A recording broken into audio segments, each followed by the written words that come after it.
There we go. Yeah, sometimes things just don't work. Like I've been using the Xenu Link Sleuth plugin for years.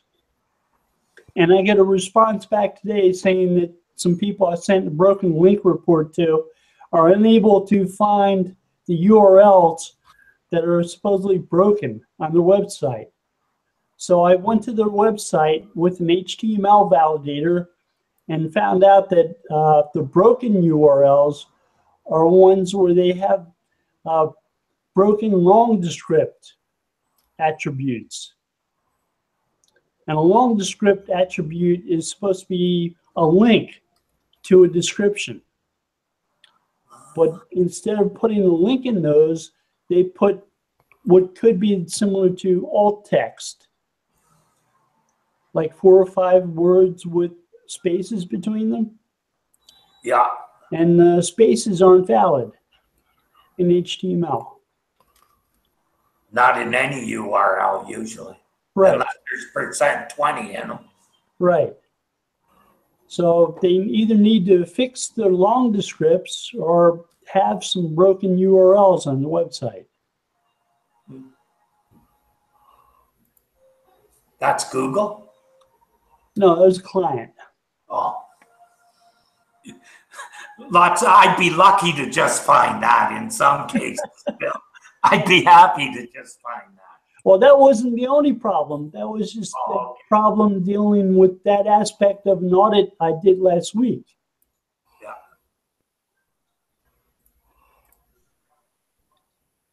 Yeah. They were upset that I was pointing to pages where the URLs didn't exist. Well, the URLs did exist. Their long descripts were broken, which were causing the URLs to malfunction.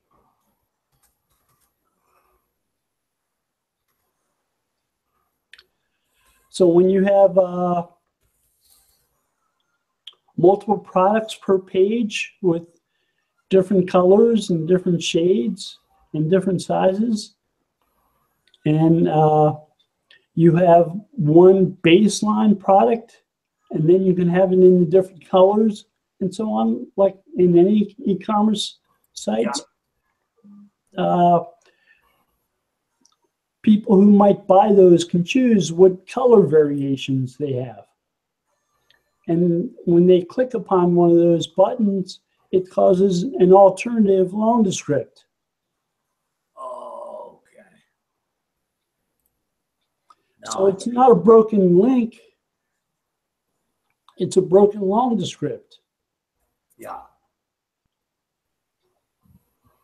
So I hadn't seen Xenu do that before, but I guess there's so many different websites out in the world, there are plenty of ways to break things. Oh, yeah, always.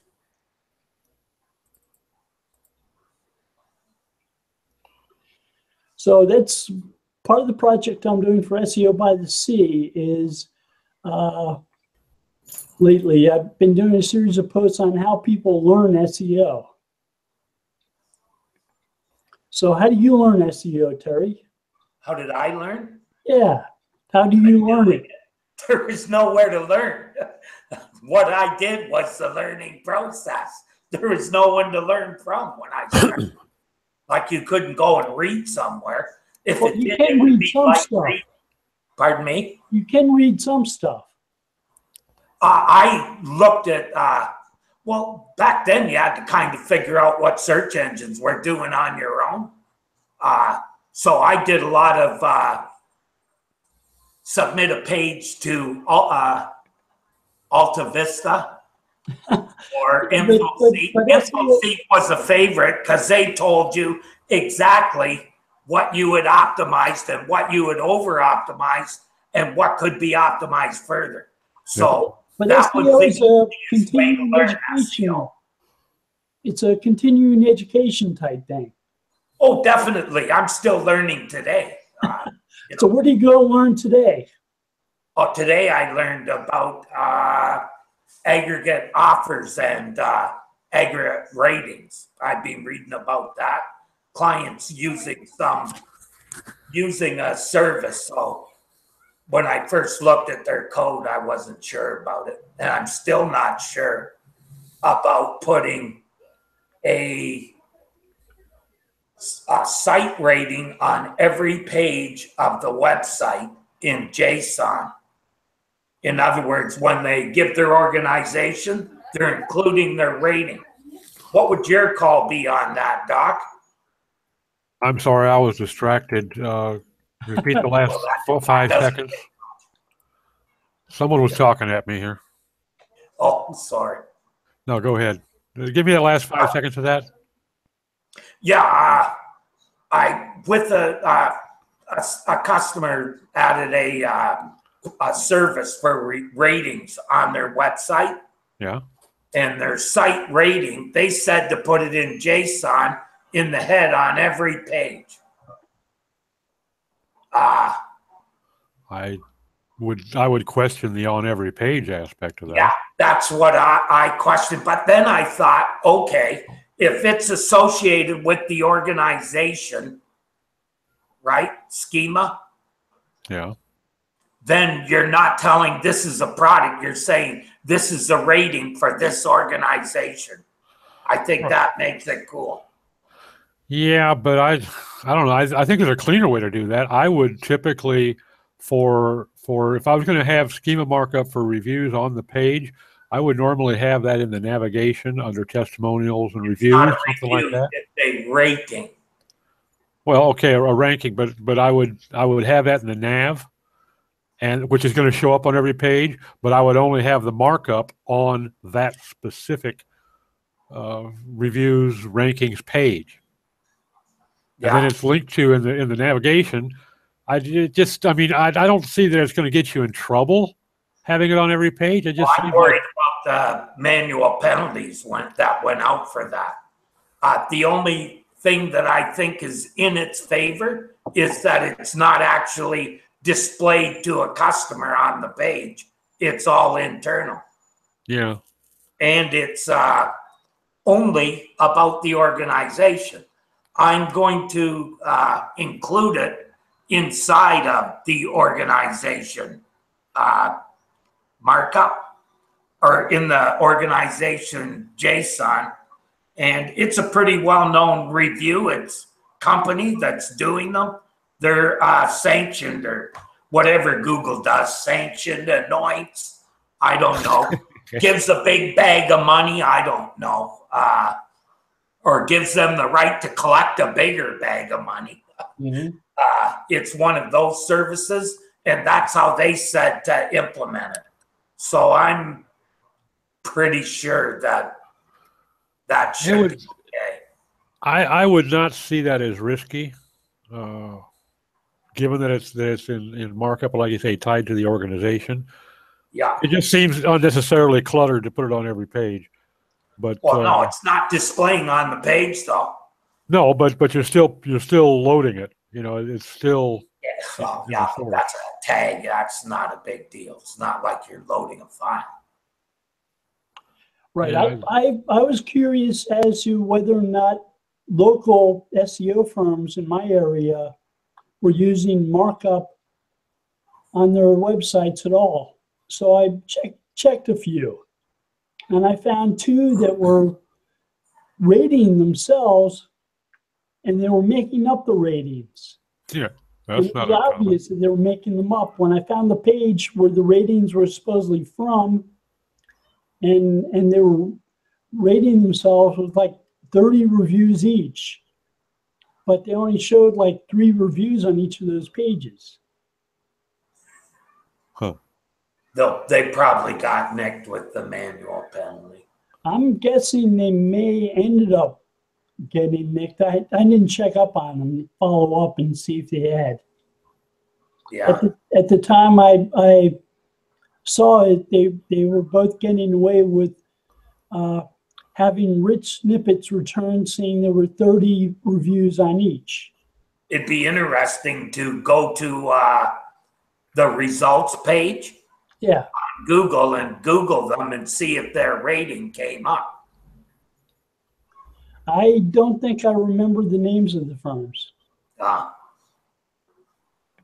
But that's what I would do now. If I saw that bill, I'd go and Google them and see if their rating came up.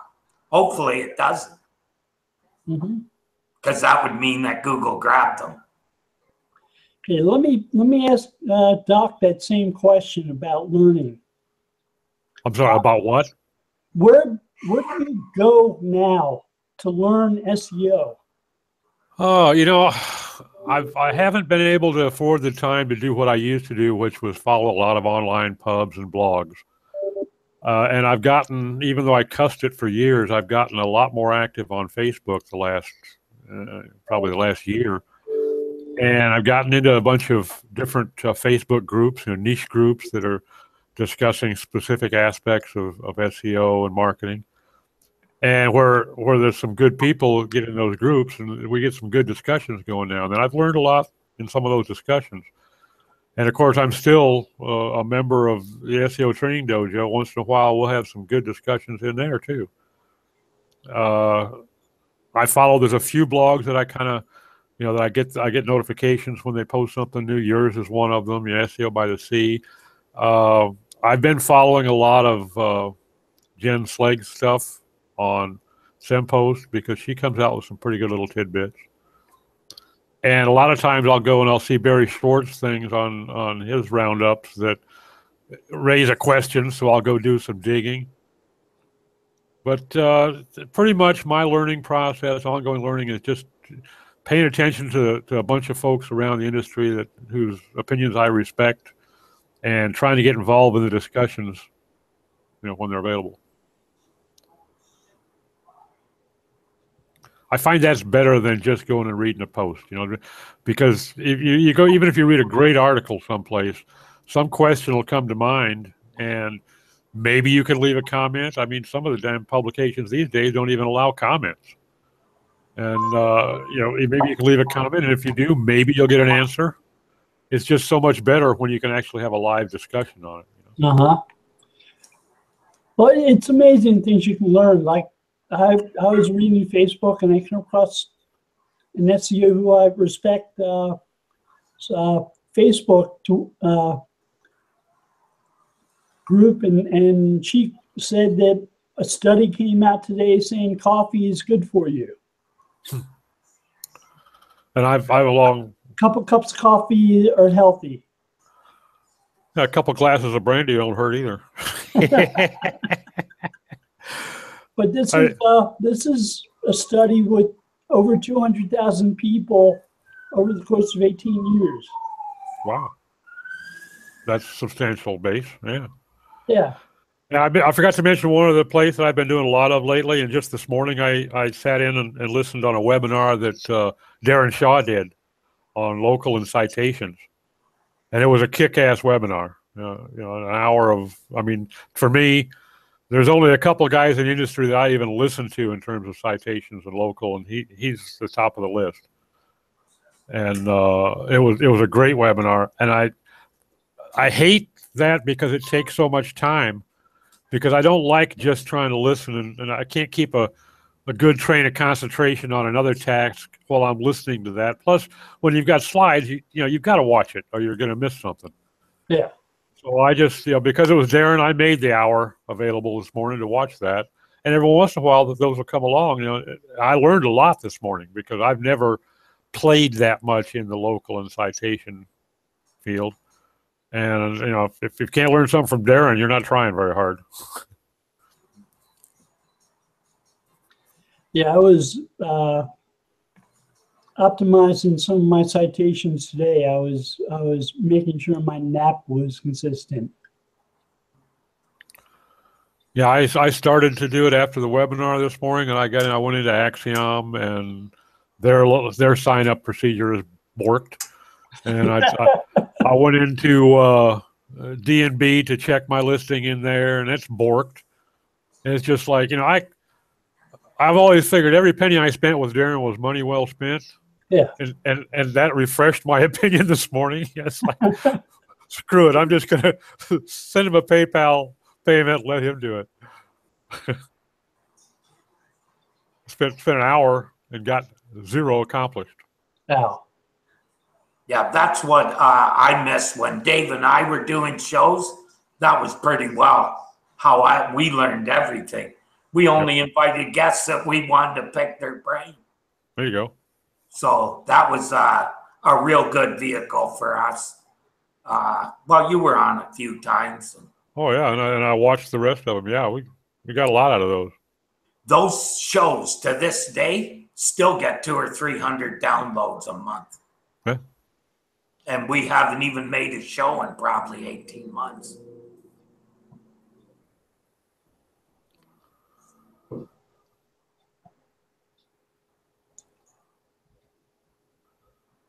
So, Bill, Yes. ask yourself your question now.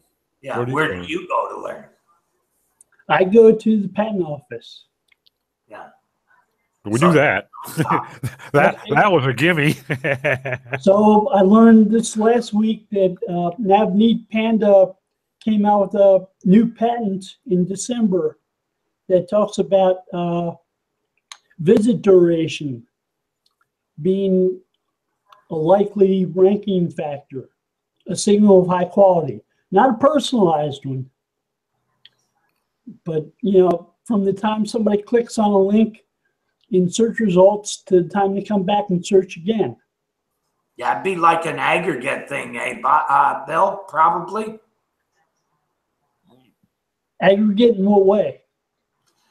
In that it's not just single clicks, but they look at all of them and look at the group of links on the page and see where they're being distributed.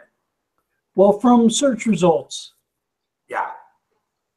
So if somebody clicks on a link from a search result for a certain query and spend a certain amount of time away from search results and then search again. Okay, it's something that we sort of always assumed that Google used as a signal. Yeah. But it's good to actually see a search engineer write that down in paper and say that's likely something they do look at. Yeah, well, also on some sites that they're running AdSense, they can open up any cookie from Google and they could look at the search cookie as well as the AdSense or, the AdWords cookies. Right. So they could look at Chrome too, but still the patent said from the amount of time somebody clicks on a search result to the time they come back to a search. Yeah. I often wondered if it was maybe something like that, because you often hear SEOs say, oh, look at these guys. They're doing all this AdWords advertising and their rankings are up because of it. Yeah, I know it's laughable, but sometimes I wonder if there's not something to it in that regard, in that these guys who are running AdWords, right, or AdSense on their website, they can track the person through the whole site. I ran AdSense on my site for about a week, and it kept on showing competitors. Yeah, don't you? So I said, okay, I'm making pennies and I'm feeding the competition. Right. Not smart. Let's earn the pennies somewhere else. Yeah. I remember a discussion not too long ago where somebody was asking if you go to the SERPs and you click on the first result, and then you backstep out of there and you go and you try the second result, and then you backstep out and try the third result, and then you come out and go back to the first result, does that cancel out any of the bounce of that first time you hit the first result? Does that add any oomph to it? And it was There's actually something in that patent about that, right, Bill? Well, there was a patent last week that was a rewritten continuation patent also from Panda, which is why I decided to go back and search for them some more, and I found this later one. It talked about repeat clicks on sites, and they're being value for people who refine things. So if you search for something, you click on a certain site, and then maybe the next day you search for it again and click on it again, they're saying this is a high quality site because this person purposefully. I can tell you a site that page. I can tell you 2 sites that benefit from that. Yeah. Stack Overflow for one, and the CSS3 site. It's basically whenever I go, I always click on those places, and I'm sure a lot of people do because they're the best resources for programming and getting CSS.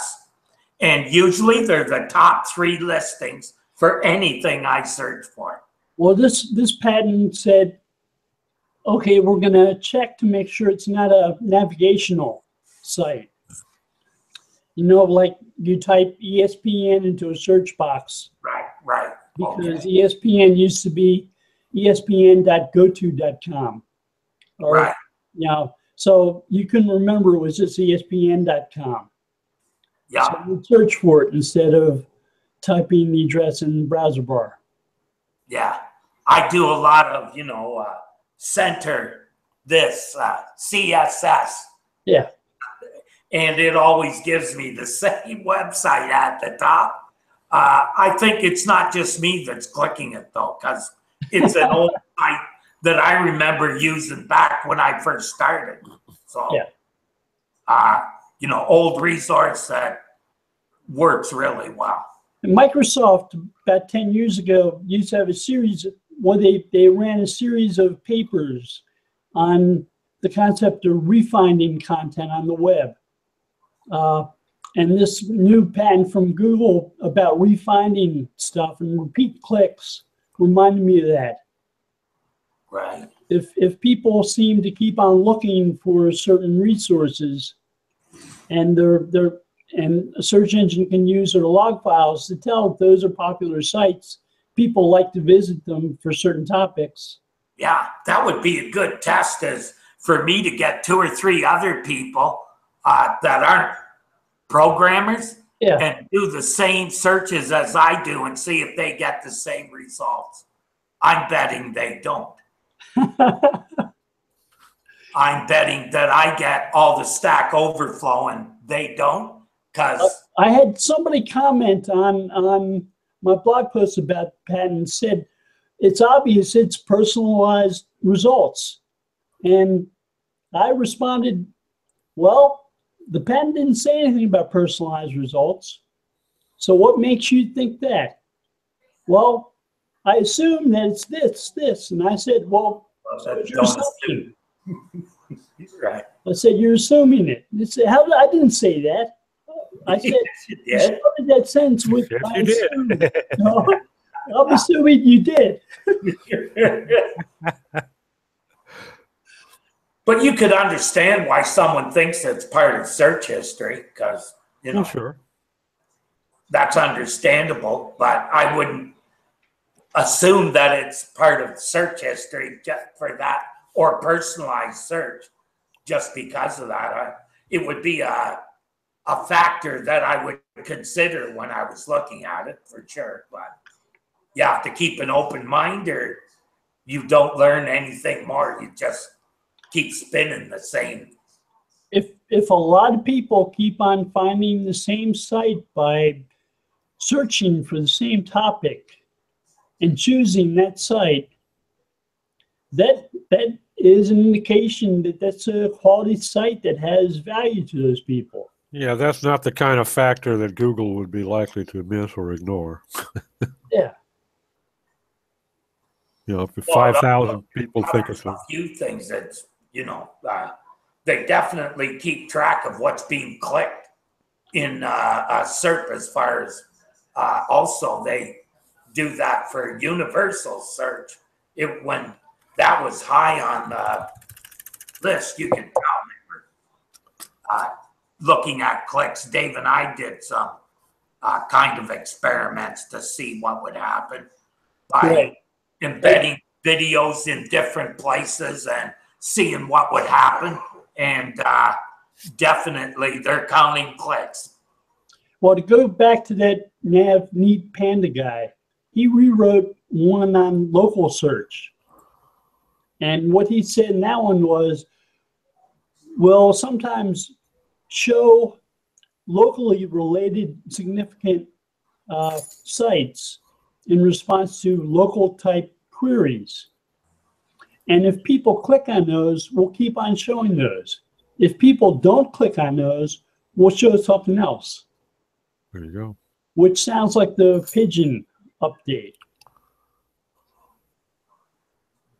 Right. That's been around for a while, though, because Dave and I used to search in non-NHL teams for hockey teams. Yeah. You start searching around that kind of thing, the local team always comes up. Right. The one box patent came out in 2007. And it said that one box results would be a matter of clicks, whether or not people kept on clicking on result. Right. This Panda update thing on locally significant results said that they'll try more organic results that might be local based. And if those organic results, rather than map type results, if the organic results that were geographically based were things that people found value in and they clicked on them, they would keep on showing those. If they stopped, they would replace them with something else.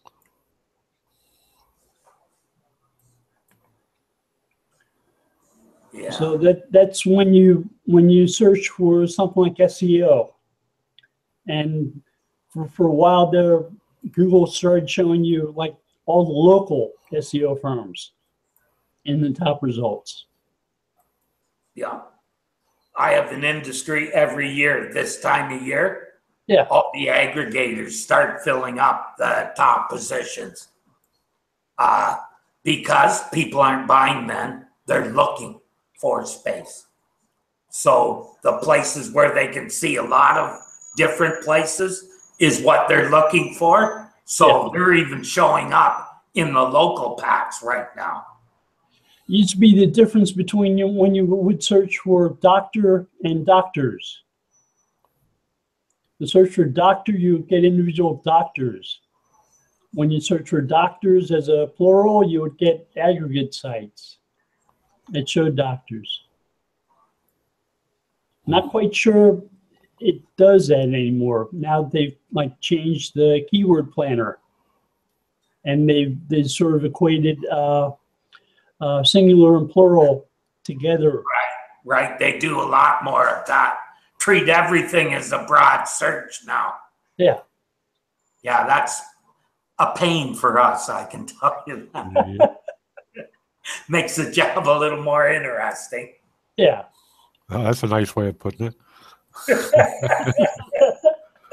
Uncharacteristically polite of you, Terry. But I attribute it to people clicking those types of results and skipping over the direct providers on the first page, because you see them getting pushed down and these guys are at the top, including in the local packs, and you don't see them any other time.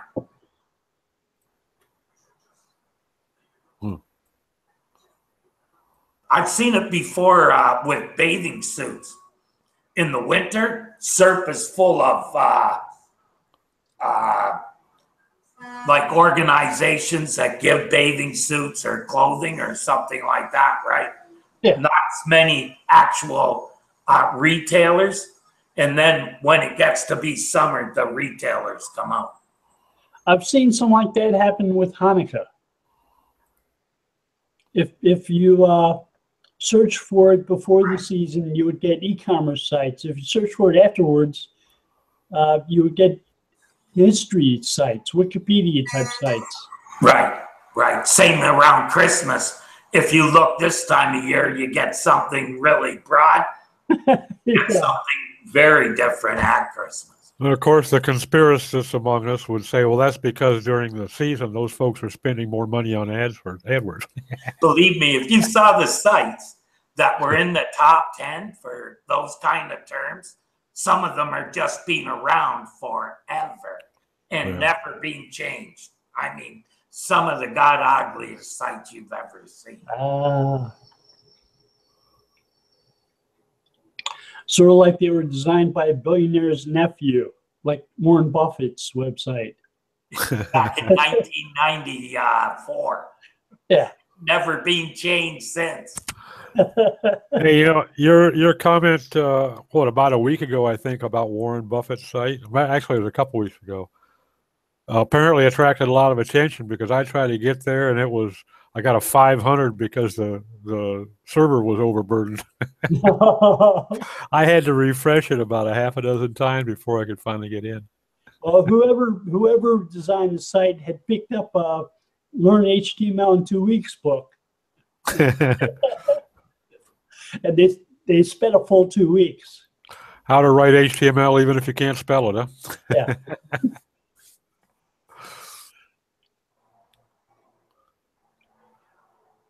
Yeah, it was, you can tell that not too many of his billions were spent on that website.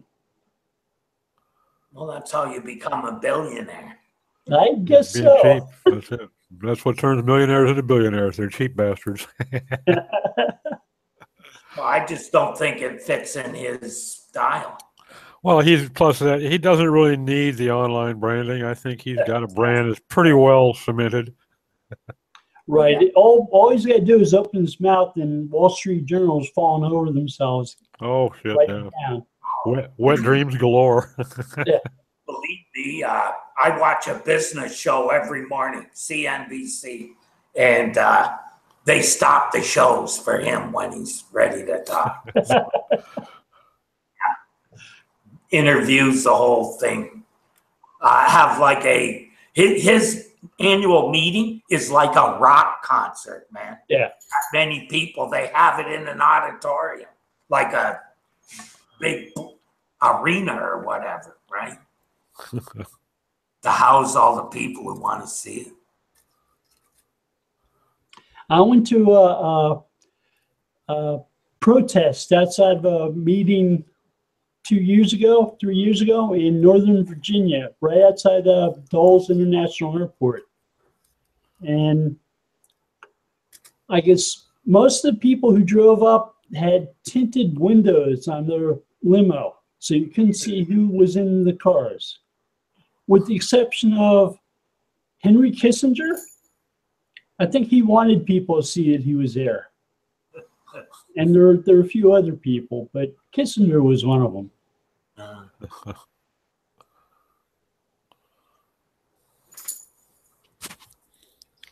Now, see, if Alex Jones had been there with a camera, he'd have had a field day, wouldn't he? Alex Jones was there. Oh, God. That would have been enough to make me leave right off the bat. I wanted to hear it. I wanted to experience it. I wanted to see what that was like. I cannot imagine being able to experience being in his presence. But now his latest gambit is that we've got this colony of kidnapped child sex slaves somewhere in Mars. I mean, I don't know what, I got into some pretty good recreational shit in the 60s, but this motherfucker takes it to a whole new level. That guy is about 3 bubbles off plum. I think that Bullhorn is surgically attached. He's a piece of work. Yeah.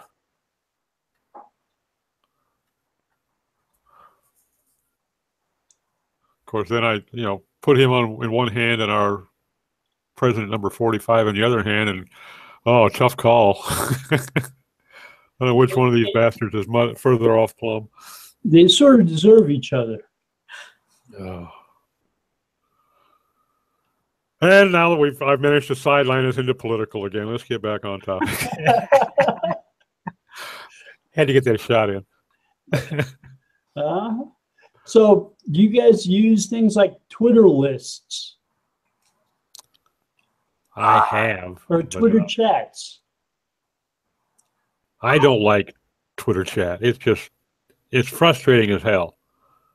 Yeah, I'm not a fan of that either. I'm not a fan of Twitter much at all. Nah. I've been invited to participate in the SEO chat a couple times. Yeah. And I've tried, and it's just, damn it, you can't have a discussion. By the time you can tweet something in response to this moment's question, there's 176 other tweets that have already pushed it down, and they're on to the next question. And so there's not really any discussion there. There's not really an exchange of information. I guess that's what I find a little bit perplexing about it. It's a broadcast. And I sort of enjoyed the fact that you have 8 or 10 minutes to craft a really well-written 140-character or less answer to a question. Because all the experience of writing meta descriptions comes in useful. Well, yeah, I don't think that quickly. So I didn't do very well in those.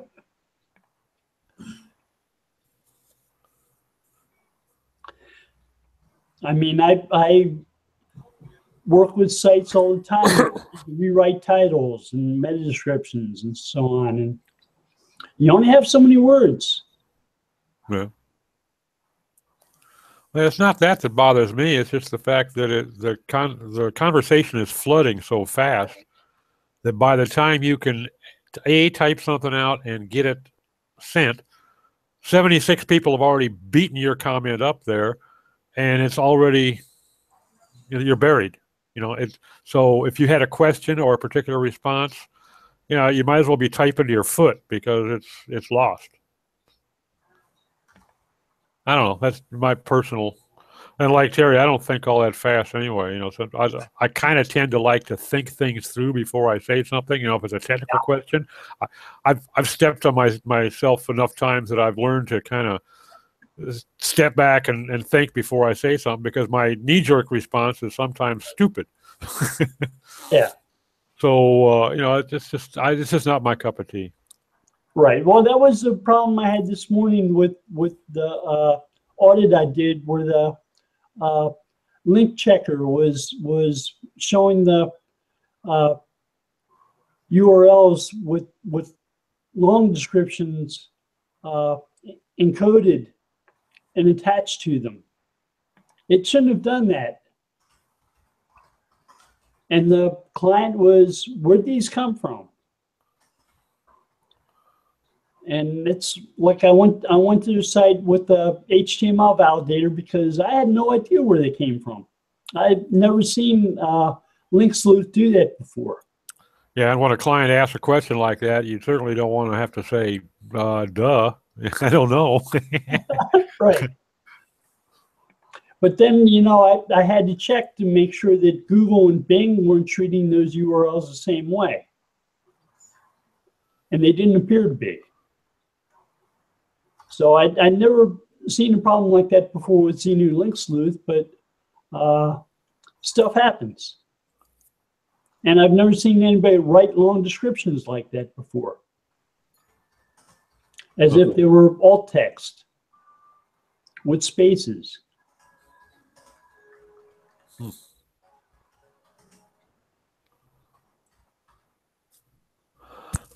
No, I've never seen anything like that either. Yeah.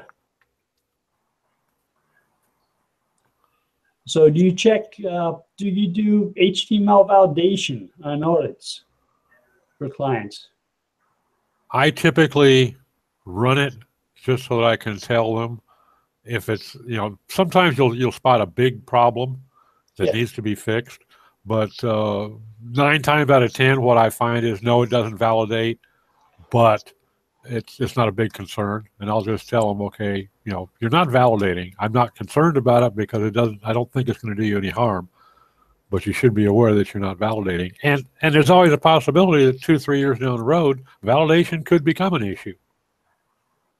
I don't think so. I doubt it. It's almost impossible for a WordPress site to validate. I've sort of stopped checking validation. I check on other things and correct those. The last time I did check it, though, I had a site that had 1,400 HTML errors on just that one page. And so I said, you know, normally HTML validation doesn't affect things that are likely sending signals to the search engine. Well, when you have this many errors, chances are a search engine doesn't know what's going on that page at all. And it might be good to fix them. Yeah. Well, you know, warnings are usually not a big deal. Errors is a different story, you know, and sometimes, like I say, once in a while you'll spot something that's serious, you know, that definitely points to a major issue that needs to be cleared up. But usually, you know, what I'll find is they've got 67 warnings and 2 errors, and both the errors are inconsequential, you know. So I'll just tell them, you know, in your spare time when you're not doing anything else, you want to take a look at this, but it's not a high priority by any means. Right. Dave asked Mr. Cutts directly, and he said, no, don't care less. Don't care. Because if they basically say we're not going to not rank someone and present information because their HTML doesn't validate. Right. And then there are things like you have images on a page, and instead of actual file names, say what those images are, they're strings of letters and numbers. Yeah. Right. Okay. 1, 2, 3, 4, 5, 6, 7, 8, 9, 10 .jpg. Guess what? Actually tell us what it's an image of in the file name.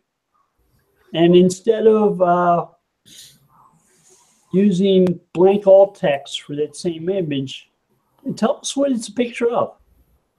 Well, that and the fact that a lot of people will put up a 300 by 520 image, and they'll display it at 280 by 480. Or 10 by 20. Yeah, well, yeah. And then they'll use image text as a caption. Yeah. The search engine can't read. It's like, oh, it's the trifecta of image optimization here. Yeah. Okay.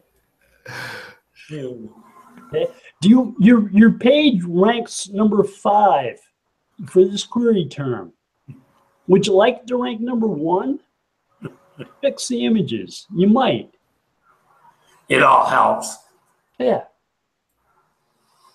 It's not like they don't see the keywords or whatever in it, or, you know.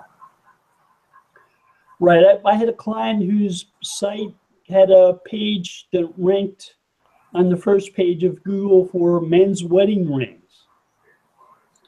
And it wasn't her page that ranked on page 1. It was a picture from her page of a men's wedding ring. It was a nice ring. And her page was getting lots of clicks on that ring.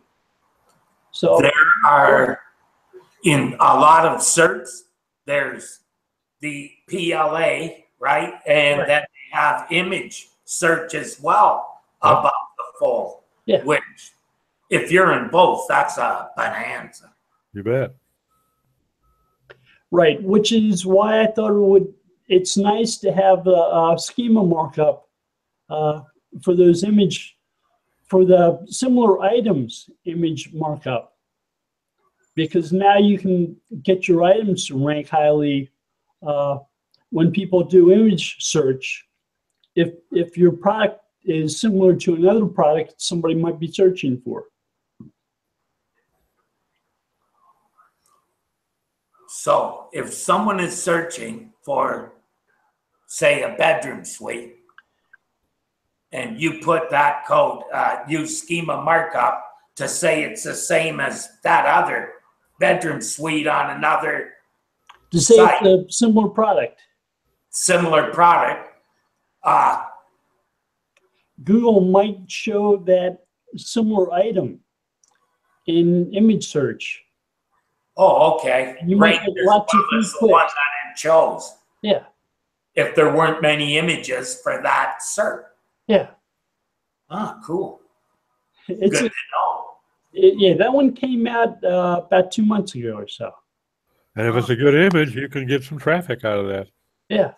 Well, on e-commerce, a lot of people are using the same images too. True. Right, which is why it's good to.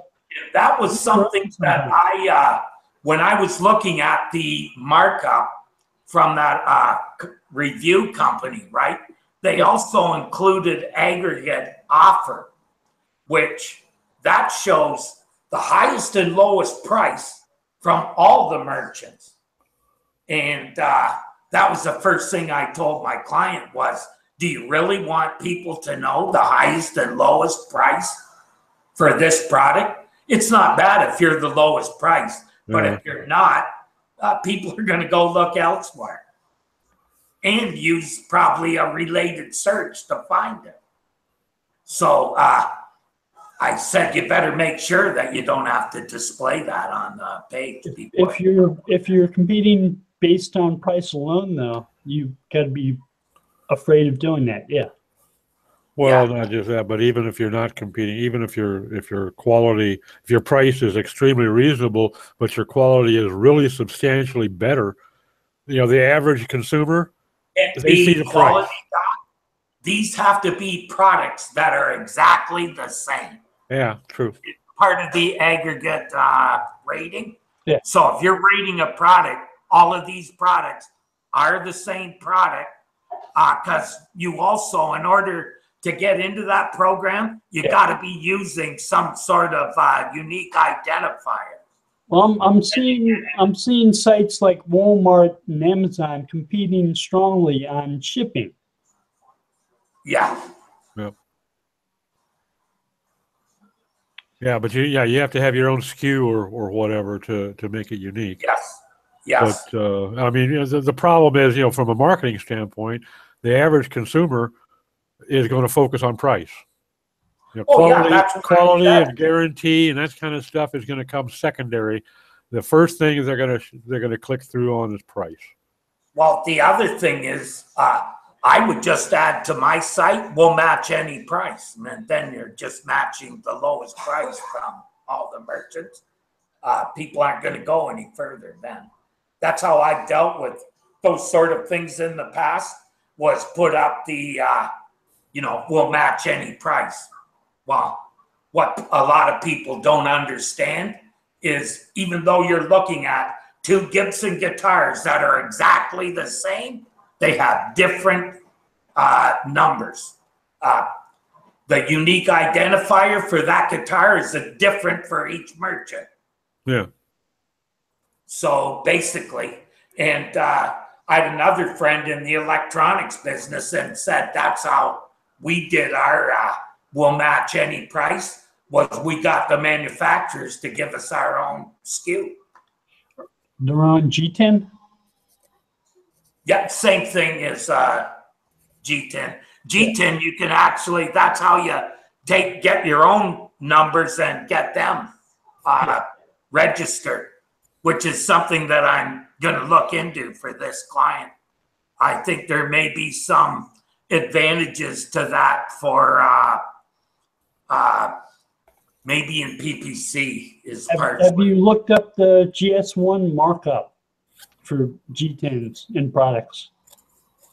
I just started looking at that stuff. They've got a smart search. It's worth looking at. Yeah. Someone else who's an ex-Google employee told me to also look into those if I was doing PLA. Yeah. That was the first thing he said, go and get these numbers. Anybody can get them. It's worth your time and money to do it. You know who I'm talking about. I can guess. Yeah. Where is Kristen today? That's a good question. I don't know. I guess those emails were bringing some people, Bill. By the looks of it. Yeah, I don't know why it was acting up. It wouldn't let me send invitations out. I tried.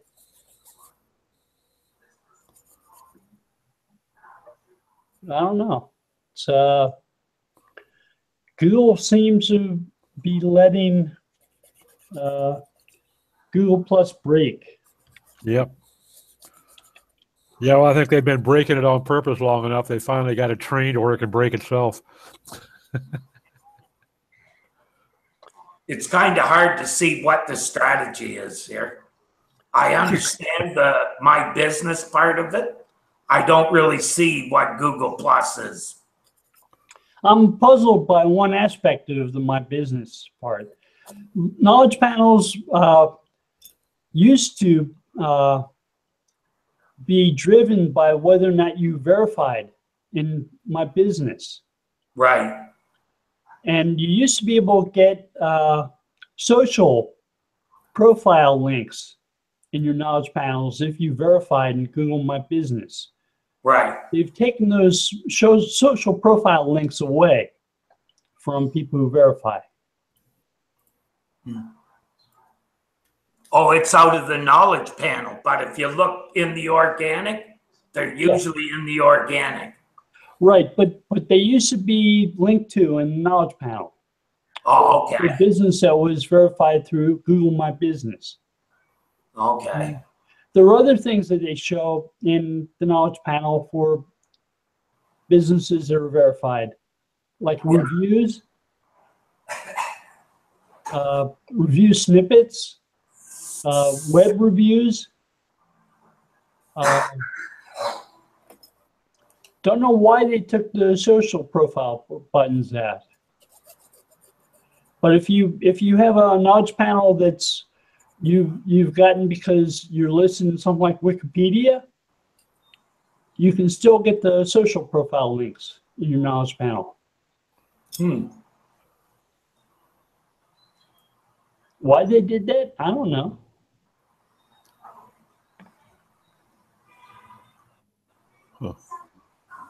You got the Wikipedia, okay. Okay, by Wikipedia. Yeah. You're notable. Yeah, that could be why. Yeah. If you're in Wikipedia, you're notable enough to be in Wikipedia. Right, you're a known entity then when you're in there. Yeah. See, I've always wanted to be an unknown entity. So when they tried to put my stuff in there and SEO Pros, I didn't cooperate. So. Yeah, the less known, the better, huh? Yes, sir. Can't find me that way. I'm pretty hard to find. Yeah, I've added a section to my audits where I show whether or not a client has a knowledge panel, whether or not they're listed as a verified business,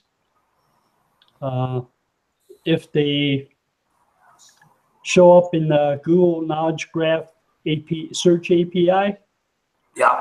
and whether or not they show up in the Microsoft Concept API. Huh. Concept Graph. Okay. That's interesting. One client that was all over those, which is nice to see. They've had a lot of commercial activity. They did lots of TV commercials during the 70s and 80s. That there's a long history of.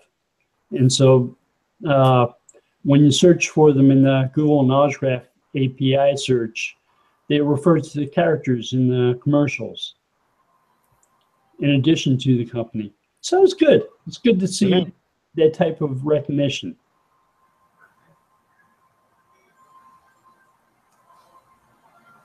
Yep. So does a knowledge panel just come up for like a site link used to, Bill, or have they completely gone to that? Or do you have to be verified to get a knowledge panel? You don't have to be verified to get a knowledge panel. Right. But it's one way to potentially get one. Right. Don't they kind of treat it like the old site link where they can find you? They pretty well give you a knowledge panel now? Not always. Oh, okay. I just assumed, that's what happens when you assume. You're assuming the wrong thing. I assume that everybody got a knowledge panel instead of like the old site links, right? But good to know that that should be something that I'm checking. If you set the knowledge panel up correctly and you set the markup on your pages right, like this one client I just worked with have lots of offices across the country. So if you search for them in different areas, they might show address information closest to you. Oh. Because you've got markup on your page that shows them you've got an office nearby. So would adding organization markup to your website probably helps you get a knowledge panel instead of a site link? It could. Well, not instead of. No. Okay. In addition to. In addition to.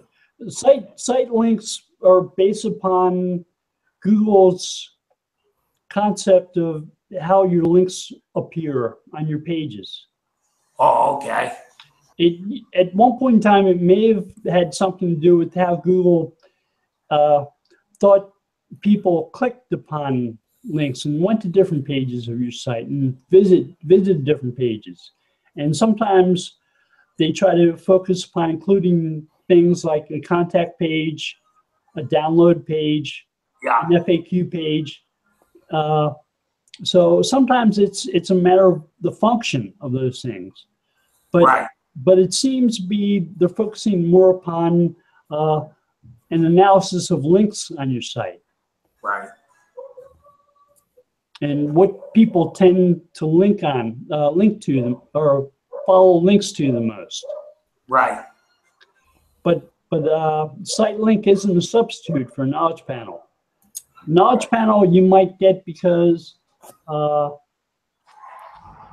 you've got markup on your pages. Right.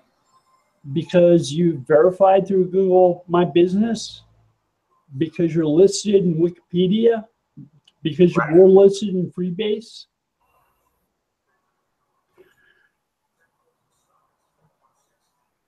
So sometimes if like a client tells you they're going to create a Wikipedia entry for themselves, and they're going to verify in Google My Business, that's a sign that potentially they will get a knowledge graph if they don't have one.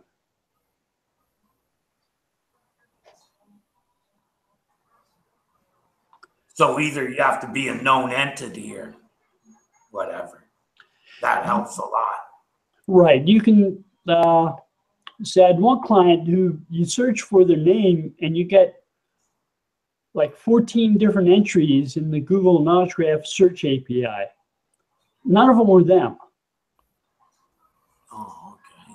So that was kind of tough. It's like Google sees your name in a search box and it could guess that you're one of 14 different entities that it doesn't know about.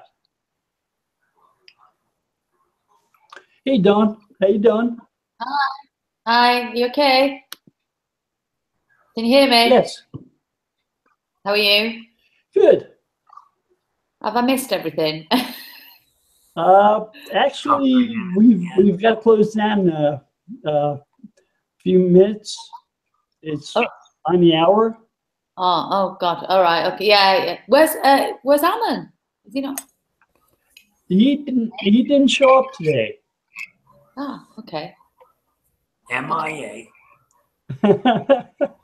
What about Jen? Where's Jen? She didn't show up today either. She's been out sort of the last 4 or 5 weeks at least.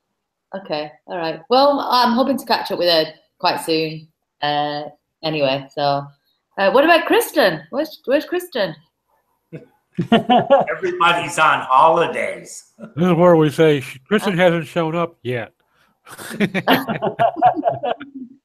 Hey, look at you, Bill, with a huge beard. You didn't know, have you been growing that? That seems like it's got really big. That is like, it's gone bigger. Your beard is bigger. Yeah. Wow. It's huge. I mean, in a nice way. That's good. Yeah. Give Matt Siltalo a run for his money. How is everybody?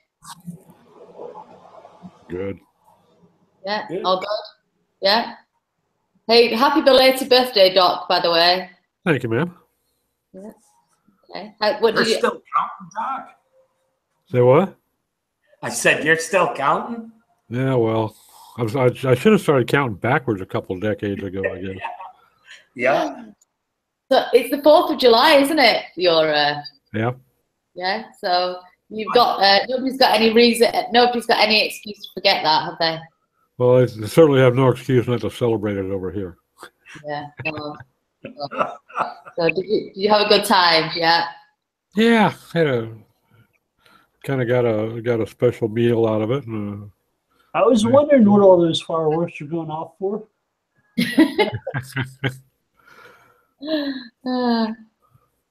So what's everybody up to? Anything exciting? Not really.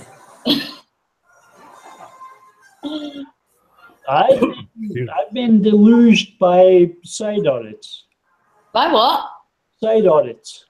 Oh, site audits. I thought you said cyber dots or something. Yeah. Site audits. Oh, I love a good audit. It's an interesting one. It's intriguing to see what's going to pop out, isn't it? Really. I'm working on a site right now that has about 20 pages. They all have the same title. They all have no meta descriptions. God. Oh, okay. So that's yeah, not the best place to be displayed in SERPs. What's being pulled? Exactly the same thing. So when they're displayed, are they literally like they say exactly the same thing as each other?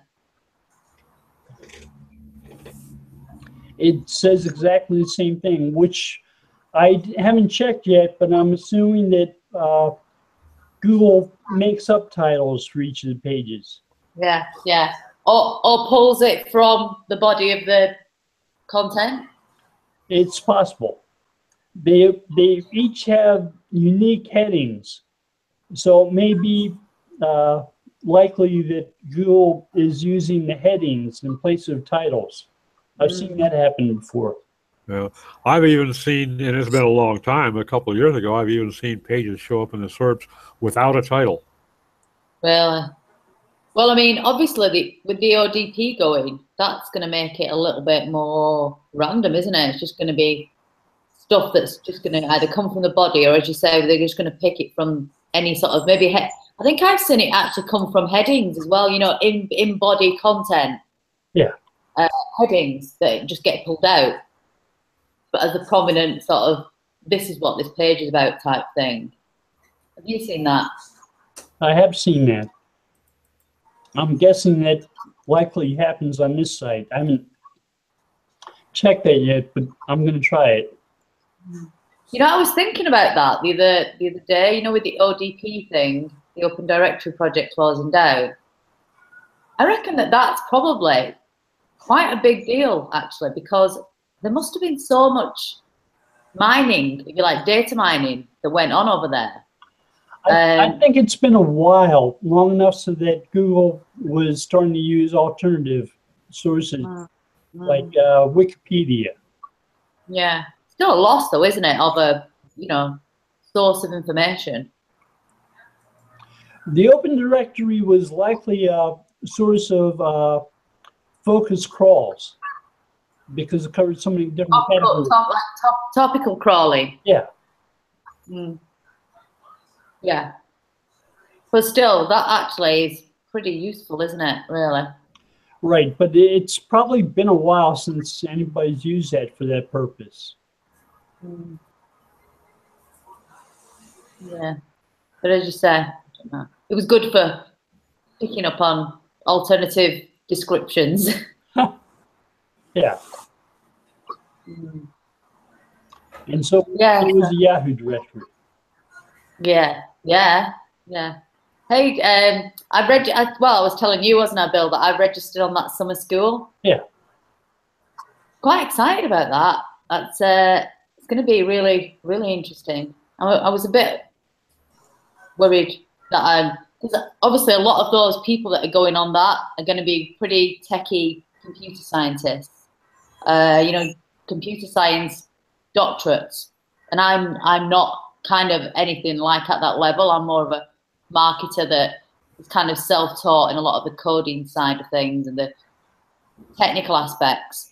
Every once in a while, I'll come across a patent written by a search engineer who's obviously never, ever worked on an e-commerce website in their life.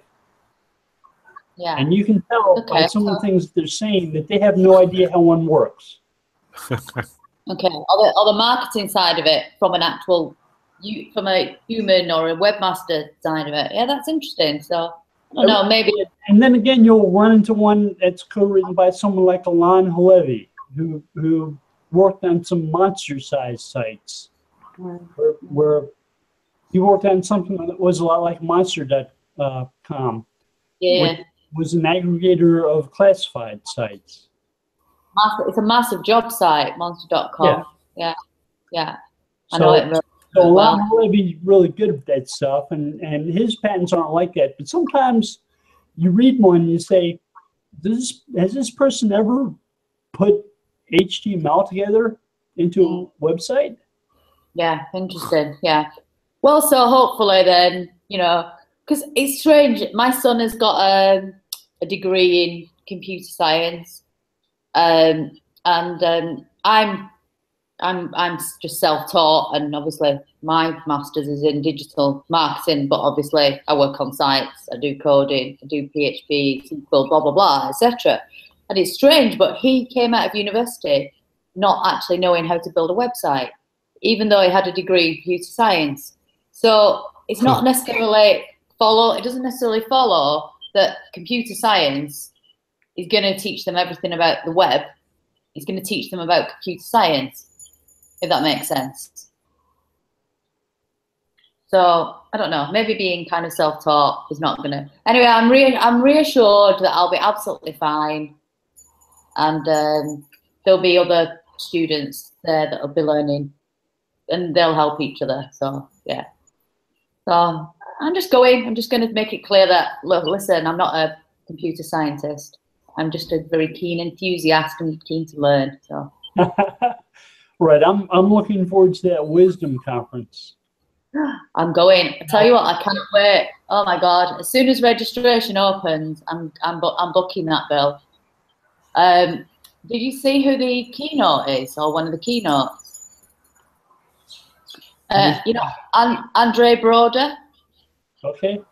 Distinguished engineer at Google, author of the graph structure of the web, and right. He was a long time Yahoo. Did the model. The bow tie. Exactly. Bow tie. Yeah. Yeah, exactly.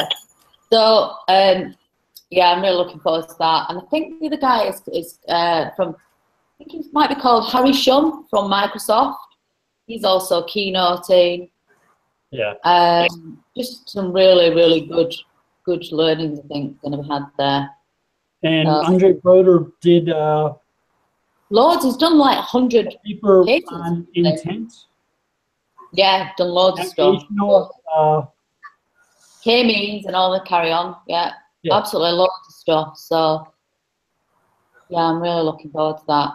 I've already put it on my calendar, but I just can't book it yet. Well, you gotta plan these things in, haven't you? So I think you'll really love it. The world, so it makes it much easier, doesn't it? Right. It's 100 miles up the coast for me. Oh, brilliant. Yeah, it's about, I don't know, 57 million thousand miles for me to get there. 19 hours for you. Yeah. But it'll be worth it. So it'll be good. Yeah. Okay, I think we're going to close the show for now. Quickly, everybody want to tell us what you're doing for next week. Terry? I think I'm going to write some posts on e-commerce sites opportunities in Canada, and place to set up tech companies, to set up immigration people here rather than the U.S. because they can't get into the U.S. Basically, there's a bunch of countries now that Mr. Trump has decided no one from there deserves to come to America. Yeah, I agree. But they're probably better off here anyhow because Canada's multicultural and everything. I like your president, I must admit. We don't have a president. We have a prime minister. Sorry, your prime minister. Sorry, don't mistake. Yeah, the wrong word. We're the same. We have a prime minister. I was forgetting. Yeah, I knew it began with P. But he seems kind of a modern, very trendy. His father was a prime minister too. Only prime minister I've ever voted for too. Really? Yeah. No, I think he's really good. For you, to be fair, but they do say that Canada's like the best place in the world to live, and I'll never forget when Doc turned around and said, "Do you remember when I fell over in London, Doc, and I landed on my nose?" Oh. And you said, "Oh, did anybody help you?" And I said, yeah, loads of people stopped to help me and get up off the road because I'd fallen over this monument in a London street and landed on my face. And he went, if you were in the States, somebody would have robbed your bumper chute. Yep. I didn't know what one of those was. It's an umbrella. I had to go and look it up. Yeah, comes from Chitty Chitty Bang Bang apparently. Yeah. But then he said, if it was in Canada, somebody would have invited you in for tea. So, Doc, what are you up to for next week? I'm helping a friend build a site out and trying to decide whether another site they have is going to be better to just rob, steal, and put into a whole new platform, or try to convert. And I'm kind of tending to go with the rob, steal, and re-platform. It's in Joomla, and it was built on a 2.1, I think, 2.1 or 2.2 Joomla. What are they up to? It's nearly as old as I am.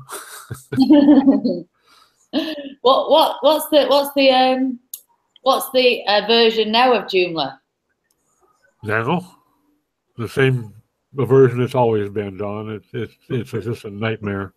What's the number? Non-intuitive. What's the number, Don? What's the number? It's 2.1 or 2.2, but I think right now there's something like, what is it, like 14? All right, okay. So it's quite old then. Oh God, yeah, it's like 1997 or something. I mean, shortly after Joomla came out. Oh wow, God. It's never been touched. It's just and it's just a mess. And he's got I actually found a 7.4 megabyte image in a slider with 14 images. Oh my God. 7.5 minute load time on the homepage. Oh my God. Seriously, that has got to be a record. Seriously. The page is functional after about a minute and a half, but the slider just keeps loading and loading and loading. Kind of like that ever ready bunny, I suppose you could go off and like make a cup of tea or something while you were waiting for it to load. Yeah, he says, I was talking to him the other day about redoing this thing and just starting from scratch with a whole new platform. He said, yeah, but I don't have those original images anymore. I said, what are you talking about? You uploaded the original images. Those are high res. Oh, bless him. So that's going to keep me busy for the next week or three. Yeah, God. Yeah. Is it a big site as well? Has it got a lot of pages or? No, he's got like 20, 24, 25 pages. No, it's not a big deal. Mm-hmm. Yeah. Hey, Don, what are you up to for next week or so? So I'm headed to MozCon actually. on Thursday morning at 6 o'clock in the morning. It's not until the Monday, but it was so much cheaper to actually go on the 13th than it was for like any days after that. So I thought, well, it's not like I'm going to be there very frequently, so I may as well take advantage and go and see some of the Seattle, you know, scenery and do a bit of the sightseeing type thing. And I'm meeting a few people that I've met at conferences around the world, like Perner and Tony McCreath. I don't know whether you know him, and Peter Mead from Australia. They're coming along. And Linda Hugines, you know, Linda from the Netherlands, she's going to be there. And James Norquay from Australia, and just loads of people. So it's going to be really good. And also the people who I met on holiday in Mexico a few years ago own the whiskey bar in Seattle, and they're still there.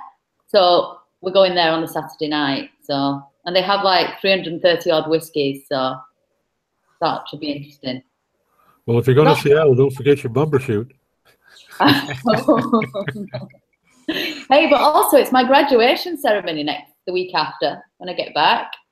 Cool. Yeah, so busy times. And my birthday. It's my birthday as well when I'm at MozCon. So Make sure John gets lots of pictures. yeah. My hubby, John. You mean my hubby, John? Yeah. Get him to take some pictures. Well, he's not coming. Oh, you're kidding. What, did you not invite him, or did he have a fishing trip to go on? No, he was invited, actually, but he hates flying. So we're going on holiday in August. So he's saving up all his flying energy to go on that holiday. He absolutely detests flying. So, yeah, he could have come, but he's not doing. So it's all good. Yeah, he'll be here when I come home. There you go. But he's coming to my graduation, of course. Yeah. So that'll be good. What about you, Bill? What are you up to? I need to get my passport so I can up to UK to Brighton SEO in September. I'm looking forward to it. Yeah. I haven't done that yet, so I need to hurry up and get it done.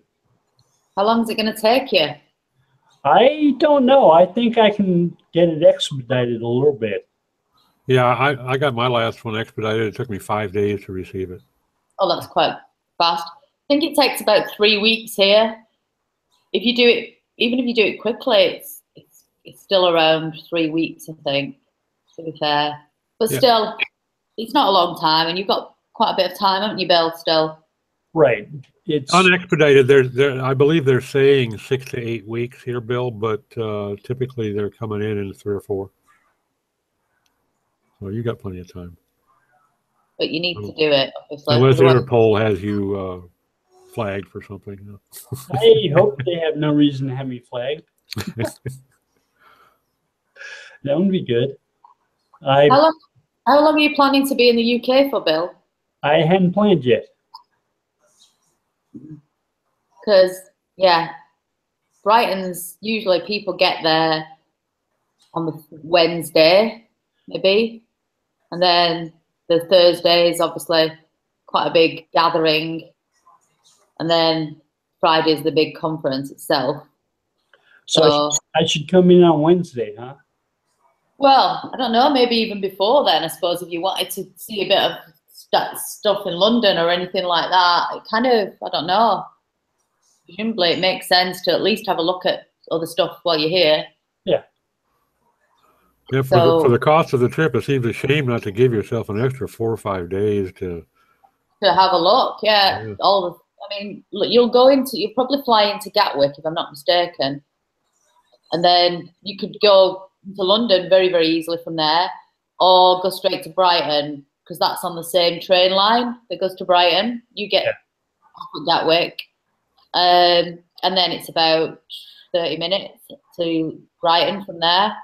But then I suppose you could go to look at London on your way back. I know Jennifer's done a bit of the whole sightseeing thing, and she's coming over again this time. So yeah, that'll be good. I think Gary's coming as well from Google. He's definitely coming. Yeah, I saw the Brighton website. It listed speakers, and Gary was on there. Yeah. I was on there. So. And I think I'm on there. Yeah. So it's going to be good. Yeah. So many people are looking forward to seeing you. Well, it should be fun. I've got 15 minutes to talk. Yeah, I'm going to have to start thinking about, I'm going to have to go and pack some clothes. Because I've not even started packing yet. So, yeah. Are you speaking at Brighton, Dawn? Yeah, I am, yeah. Oh, great. I'm thinking, I'm speaking about this notion that gone is never gone, yeah? Which I'm really exploring a lot of. That's kind of, you know, when people like migrate stuff, or they think that everything is like, we get a lot of brands, as we know, that are just constantly saying, you know, let's start again with a new website, but then they seem to forget that actually it's a ton of old crap that's left often. So it's kind of around that sort of thing. Yeah. I'm surprised sometimes when I type a bad URL into a header checker, and I see something like, instead of getting a 404 or 410, it 302s the homepage, or 302s to a .m mobile version of a site. Or it just gives a straight out 200. Yeah. No, they haven't been doing that lately. No, it was the 302 to the .m version of a site that really threw me off. Mm. It's like, okay, why no custom error page? Why does it just bring me to the home page and showing mobile version on my desktop computer? Yeah. Yeah, so yeah, well that's kind of, well, it's more around, you know, when people kind of leave old things like old XML sitemaps on servers, and because they're only operating at in a WordPress interface, for instance, and they don't really necessarily have access to the server, they're not exploring what may also be on there, you know, like really old files. Okay, we're getting really late. I'm gonna wave goodbye to everybody, and they come back next week. We'll talk to you then. Take care. Thanks. Later, everybody. Right.